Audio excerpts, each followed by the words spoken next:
சக்தி ஆராதனா காதல். சார் முதல்ல நீங்க தான் சார் மயங்கினீங்க. அதுக்கப்புறம் நீங்க தானே ஹெவியா மயங்கினீங்க. அது என்னவோ உண்மைதான்.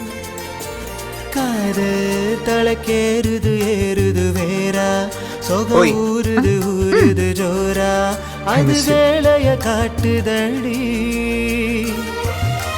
வார்த்தை எதுவும் பேசிட தோணல வாழ்வே இனி நீ தாண்டி காலம் அது பேசுற மாதிரி 2 வருஷம் இல்ல, 20 வருஷம் ஆனாலும் நான் வெயிட் பண்ணிட்டு தான் இருப்பேன். சென்மா போஞ்சி போக கொஞ்சம் பாரண்டி